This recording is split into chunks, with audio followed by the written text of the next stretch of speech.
여러분, 우리가 외면을 가꾸는 것은 타인에 대한 배려고 예의이기도 합니다. 그러나 너무 타인의 시선을 의식해서 거기에 많은 시간을 쏟게 되면 그 화장하는 시간이 도리어 스트레스가 될 수도 있지 않겠습니까? 전하고 싶은 메시지는 이것입니다. 우리가 나 자신을 가꾸기 위해서 면도를 할 수도 있습니다. 그리고 화장을 할 수가 있습니다. 그렇다면 나는 내 내면의 모습을 어떻게 가꾸고 있는가? 다른 사람들이 내 외적인 모습은 쉽게 알아볼 수 있지만 내 내면의 모습은 보지 못하잖아요. 그런데 저와 여러분들의 내면의 모습을 누가 보고 계시냐면 살아계신 하나님께서 보고 계신다는 말이에요. 네 내면의 모습은 지금 아름다우니. 여러분, 우리가 살아가면서 육체적인 변화는 필연적이지 않습니까? 내가 변화를 요구하지 않아도 이거는 변할 수밖에 없는 것입니다. 그런데 우리가 하나님을 믿는다는 것은 무엇을 말하냐면 내 내면의 변화를 추구한다는 겁니다. 영적 변화를 추구한다는 거예요. 이러한 영적 변화는 나의 자발적이고 결단하는 의지가 없으면 불가능합니다.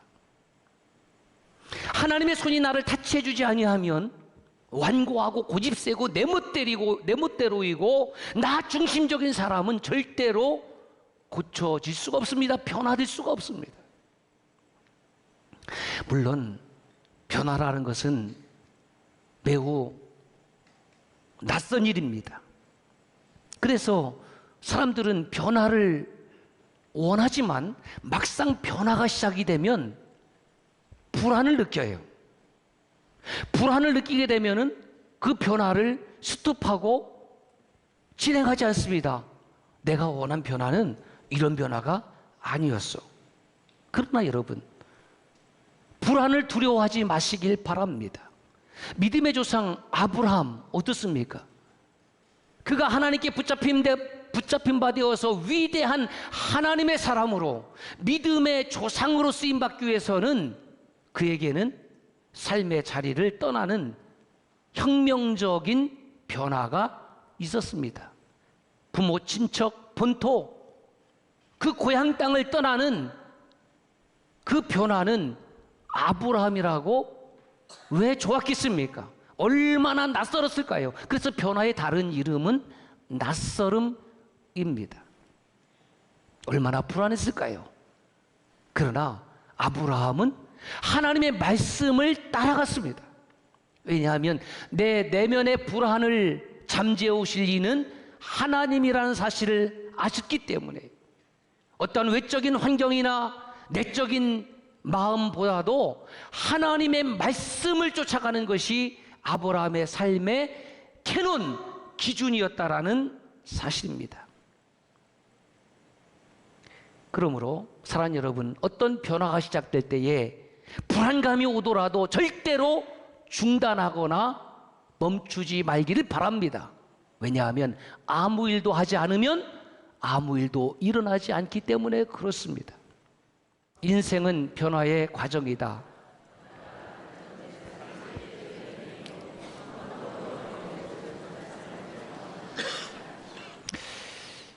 피조물과 창조주의 차이가 있잖아요. 우리는 일시적이고 우리는 한계가 있고 우리는 연약하고 우리는 세월 따라 변하고 변할 수밖에 없고 거기에 추가해서 우리는 정신적으로 영적으로 좀 더 성숙함으로 나가야 되고 그런데 우리가 믿고 섬기는 하나님은 변화가 필요 없습니다. 전 그게 너무 좋더라고요.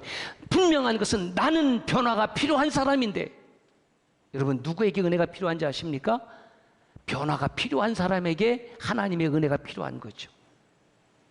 나는 영적으로 더 변화가 필요한 사람인데 하나님은 변화가 필요 없죠. 그래서 히브리서 13장 8절에 뭐라고 말씀하시냐면 이렇게 말씀하고 있습니다. 시작. 예수 그리스도는 어제나 오늘이나 영원토록 동일하시느니라. 그렇죠. 우리는 변할 수밖에 없고 또 변화를 추구해야 되지만 우리 하나님은 변하지 않은 것이 맞구나. 왜냐하면 하나님은 완전하신 분이시기 때문에. 그래서 저는 이 말씀이 너무 좋은 것이 변함이 없으신 하나님, 어제나 오늘이나 영원토록 나를 변함없이 사랑해 주시는 주님이 좋은 거예요. 살다 보면 사람의 마음도 변합니다. 살다 보면 사람의 태도도 변합니다. 그런데 하나님은 나를 향해서 언제나 그렇게 신실하게 동일하게 영원토록 변함없이 사랑해 주시는 하나님이시구나. 그렇지, 정말 살아계신 하나님이라면 변함이 없으신 분이어야지. 우리는 원하든 원하지 않든 변화의 과정을 겪을 수밖에 없습니다. 근데 이 변화가 두 가지 방향으로 나타나는데, 하나는 성숙으로의 변화, 아주 긍정적인 변화지요. 다른 하나는 변질로서의 변화가 있습니다. 변질로서의 변화라는 것은 다른 것이 아니라 나를 그냥 있는 그대로 내버려 두면, 나를 있는 그냥 그대로 방치해두면 나는 반드시 변질로 변화될 것입니다. 하나님의 말씀으로 부지런히 나를 들들 볶아대지 않는다면, 하나님의 말씀 앞에 나를 성찰하지 않는다면 나는 변질된 그리스도인으로 그렇게 남게 될 것입니다. 사울왕이 바로 그런 사람이었습니다. 저는 사울왕을 묵상하면서 너무너무 안타까운 거예요. 사무엘 선지자가 사울왕을 선택할 때에 사울이 뭐라고 고백했는지 아십니까?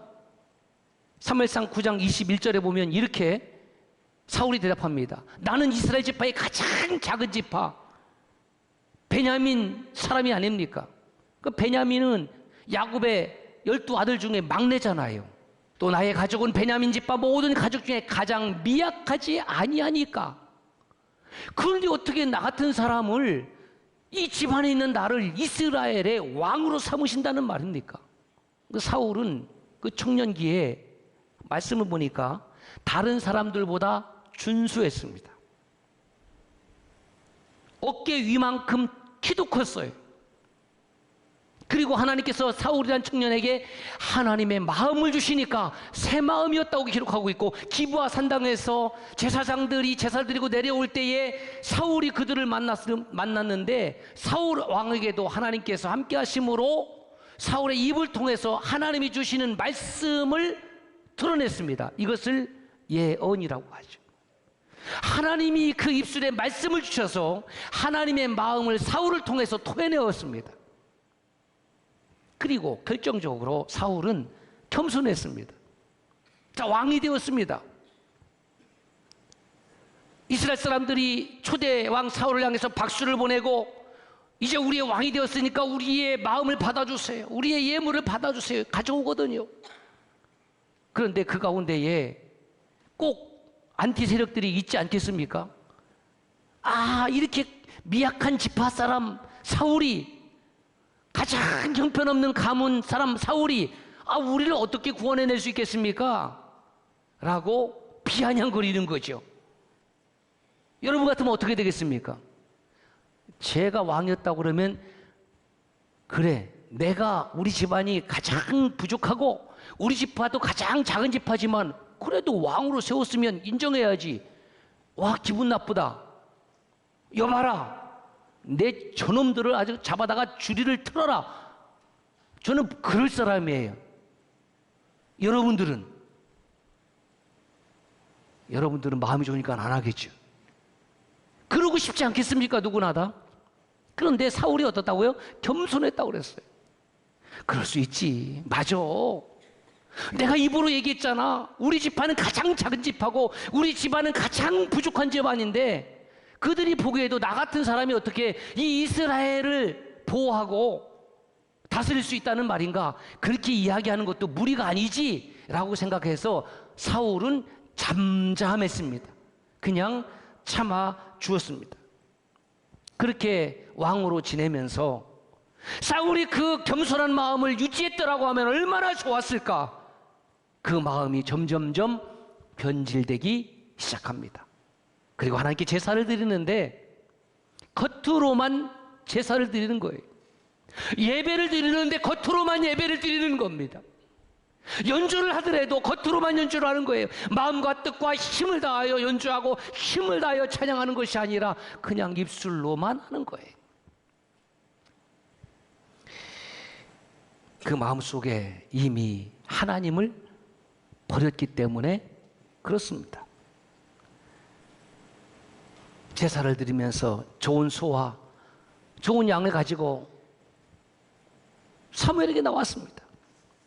사무엘 선지자가 보기에 이미 그 마음이 하나님을 떠났기 때문에 책망합니다. 17절 보면 왕이 스스로 작게 여길 때에 이스라엘 지파의 머리가 되게 하고 왕이 되게 하지 않았습니까? 스스로 겸손했을 때에 하나님은 당신을 왕으로 세우지 않았습니까? 그런데 어찌 하나님을 버리십니까? 어찌 여호와의 말씀을 따르지 않습니까? 그러면 그 말씀을 듣고 맞습니다. 저도 모르는 사이에 제가 여호와의 말씀을 청종하지 않았습니다. 제가 교만했습니다. 제가 겉으로만 제사를 드렸습니다. 회개합니다 라고 했다가 하면은 불행한 왕으로 남지 않았을 터인데 20절 보세요. 사울이 사무엘에게 뭐라고 대답한지 아십니까? 나는 여호와의 목소리를 청종했습니다. 보세요. 내가 여호와의 목소리를 청종해서 지금 소를 가지고 오고 양을 가지고 지금 제사 드리는 거 아닙니까? 20절 21절 다시 한번 읽어보겠습니다. 시작. 사울이 사무엘에게 이르되 나는 실로 여호와의 목소리를 청종하여 여호와께서 보내신 길로 가서 아말렉 왕 아각을 끌어왔고 아말렉 사람들을 진멸하였으나 다만 백성이 그 마땅히 멸할 것 중에서 가장 좋은 것으로 길갈에서 당신의 하나님 여호와께 제사하려고 양과 염소를 끌어왔나이다 하는지라. 양과 염소를 가지고 끌고 왔지만 그것은 사실은 백성들이 가지고 온 것이다. 왜 가지고 오면 안 되냐면 하나님의 말씀이 양이 되었든 소가 되었든 아말렉 사람들이었든 진멸하라고 한 거예요. 하나님의 말씀입니다. 그런데 하나님 그 아말렉 사람을 진멸했는데요, 이거 좋은 소예요. 이거 A뿔 3개 나오는 이 소인데 이 좋은 양인데 어떻게 버립니까? 이거 하나님께 제사하려고 가져온 건데 백성들이 가져온 거예요. 왜 저한테 그러세요? 백성들에게 핑계를 댑니다. 그런데 사울왕이 사무엘 선지자를 향해서 뭐라고 이렇게 얘기하면 하나님이 나의 하나님이 아니라 당신의 하나님이라고 지금 말씀하고 있어요. 21절 보세요. 길갈에서 당신의 하나님 여호와께 제사하려고, 이 한마디에 사울왕의 마음이 고스란히 들어있는 겁니다. 사랑하는 여러분, 하나님은 누구의 하나님입니까? 누구의 하나님이에요? 나의 하나님이에요. 나의 하나님. 나의 하나님입니까? 나의 주님이십니까? 당신의 하나님께 제사하려고, 이미 사울왕의 마음은 나의 하나님께 제사하려고 하는 것이 아니라 당신의 마음이라고 표현하고 있다는 것이죠. 사무엘 선지자가 이렇게 대답합니다. 22절, 23절 시작.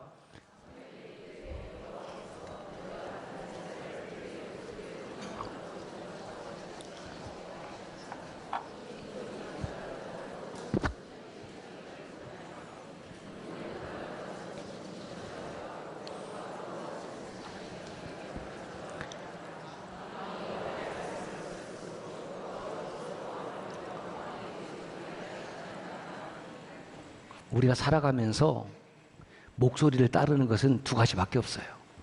내 목소리를 따르고 살든지 아니면 하나님의 목소리를 따르고 살든지.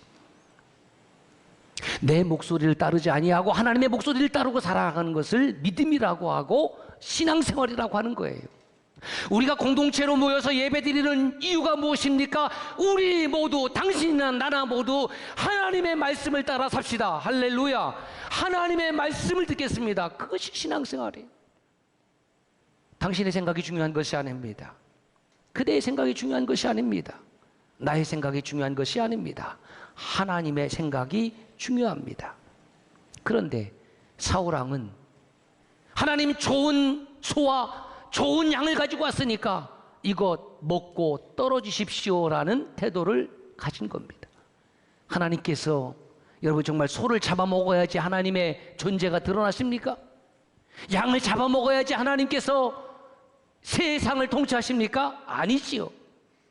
그래서 사무엘 선지자는 하나님의 말씀을 따르는 것이, 하나님의 말씀에 순종하는 것이 네가 드리는 제사보다 하나님이 훨씬 더 원하는 것이라고 책망하고 있습니다. 그리고 하나님의 말씀을 따르지 아니하는 완고함, 그것은 점치는 것과 같습니다. 그 완고함은 우상에게 절하는 것과 같습니다. 여러분, 점치는 것, 우상에 절하는 것이 무엇입니까? 하나님이 가장 싫어하는 것, 나 외에 다른 신을, 다른 우상을 네게 있게 하지 말지니라. 하나님이 싫어하는 것 중에서 최고 싫어하는 것이 저와 여러분의 삶 가운데에 하나님 외에 다른 것을 섬기는 것입니다. 그것이 우상입니다. 사울왕의 마음이 하나님을 떠나자 하나님의 마음도 사울왕을 떠났습니다. 그런데 여기서 중요한 것은 먼저 하나님이 사울을 버린 것이 아니라 사울이 먼저 하나님을 버렸다는 겁니다. 하나님께서 그렇게 사울왕을 선택해서 기름 부어서 왕으로 세우셨건만 왕으로 살아가면 무엇합니까? 하나님이 버리신 왕인데, 여러분, 저와 여러분들의 인생이 끝까지 복되기 위해서는 하나님이 버린 목사로, 하나님이 버린 장로로, 하나님이 버린 권사로, 하나님이 버린 집사로 살지 말고 하나님이 함께하는 목사, 장로, 권사, 집사로 살기를 주의 이름으로 축원합니다. 이게 중요한 거예요. 왕의 지위를 유지하고 있지만 그 왕은 하나님이 버리신 왕이었다라는 거예요. 세상 사람들은 왕이여 왕이여 할지 모르지만 천지의 주제요, 온 우주 만물의 통치자요, 나의 왕 되신 하나님은 너를 버렸다라고 말씀하는 겁니다. 그러나 우리가 하나님의 종으로 살면 우리는 행복합니다. 내가 하나님 앞에 왕으로 살면 그 사람은 하나님께서 버리시는데, 나는 주의 종이오니 말씀만 하시옵소서, 내가 주의 말씀을 듣고 그대로 따르겠습니다라고 마리아처럼 살면 그에게는 하나님의 은혜와 섭리와 복이 주어지는 줄로 믿습니다. 여러분, 믿음이 무엇입니까? 믿음이 무엇일까? 믿음이라는 것은 하나님과의 아름다운 관계를 이어가는 거예요. 믿음이 좋다는 말은 무슨 말입니까? 하나님과의 아름다운 관계가 계속적으로 이어지고 있다는 겁니다. 친구 관계가, 교우 관계가 좋습니까? 무슨 말입니까? 늘 격려하고 지지하고 위로하고 보태주고 섬기고 나누고 도와주고, 그것이 성도의 아름다운 관계를 이어가게 하는 것인데, 언젠가는 그렇게 죽고 못 살고 그렇게 그냥 교회 와서 눈 맞추고 가다가 조금만 비우상하면은 언제 봤냐는 듯이 휙 돌아지고 쳐다보지도 않고 가고, 그게 무슨 사랑이 그래요? 그래요. 사람은 그렇게 변합디다. 사람은 그렇게 변질됩디다. 그런데 하나님의 사랑이 내 안에 임재하면 그 하나님의 사랑은 내 좌우 앞에 있는 사람을 사랑하되 끝까지 사랑하시고 영원히 사랑한 것처럼 저와 여러분들도 그런 사랑으로 서로를 대할 수 있기를 바랍니다. 믿음이 무엇이냐? 시작. 믿음은 주님과 아름다운 사랑의 관계를 지속하는 행위이다. 신앙생활은 하나님과 나, 그리고 나와 이웃이 서로 아름다운 관계를 이루는 삶이다. 사울왕은 여러분 왜 여호와의 말씀을 그러면 따르지 않았을까? 이것이 키포인트예요. 왕으로 살면서 너무 분주하지 않았을까? 먹을 것, 입을 것, 쓸 것, 잘 것 다 준비해 주지 않았겠습니까? 그 신하들이 다 수종들지 않았겠습니까? 나라 일을 살피는데 얼마나 분주했을까요? 그러다 보니 무엇이 없을까요? 쉼이 없었을 것입니다. 쉼이 없으니까 무엇이 없었을까요? 자기 성찰의 시간이 없었을 것입니다. 여러분, 주일은 하나님 안에서 영적인 안식을 얻는 날입니다. 이 안식의 날의 가장 핵심이 무엇이냐면 우리가 하나님의 말씀 앞에 나를 성찰하는 것입니다. 나도 모르는 사이에 세상에 때가 끼는 겁니다. 나도 모르는 사이에 믿음의 길에서 벗어나고 나도 모르는 사이에 교만의 길로 가고 나도 모르는 사이에 죄악의 길로 가고 있다면 하나님의 말씀을 듣고 다시 돌이킬 수 있는 기회를 하나님이 제공해 주시는 겁니다. 그런데 사울왕은 그렇게 자기 성찰의 시간이 없었습니다. 나는 바쁩니다. 나는 분주합니다. 어떤 분은 그렇게 얘기합니다. 내가 나중에 한가로우면 교회에 나오겠습니다. 한가로우면 예수 믿겠습니다. No! 당신은 그렇게 분주하게 바쁘게 살다가 그렇게 인생을 마칠 가능성이 너무나 농후합니다. 바쁘기 때문에, 분주하기 때문에, 할 일이 많기 때문에 오히려 그 일에 앞서서 하나님 앞에 겸손히 기도하고 하나님의 생각을 구하고 하나님의 인도하심을 소망하는 삶을 사는 것이 믿음인데, 그런 믿음이 없으니까 자기의 멋대로 살아가다가 그렇게 겸손했고 그렇게 하나님의 말씀을 사랑했던 사울 왕이 하나님을 버리는 겁니다. 그렇게 미천한 신분에서 왕이 된 다음에 그 왕의 생활에 만족을 한 거죠. 천상천하 유아독존. 이제 하나님도 필요 없게 된 것입니다. 그가 왕이 되지 않았더라고 한다면 그는 오히려 하나님 앞에서 겸손한 믿음의 사람으로 살 수도 있지 않았을까?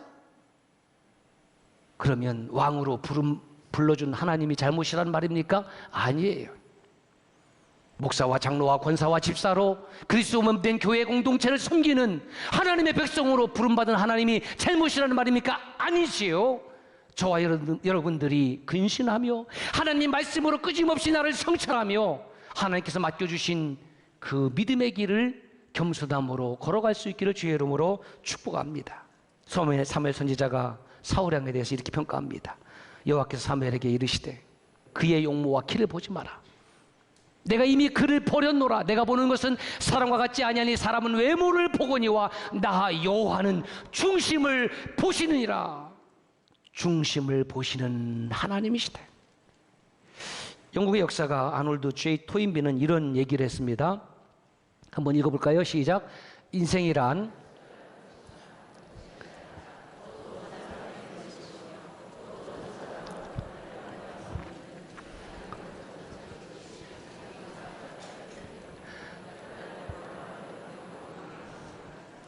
여러분, 왜 변화가 없는지 아십니까? 왜 변화를 거부한지 아세요? 자기 만족, 자기 도취, 자기 우상화에 빠졌기 때문에 그렇습니다.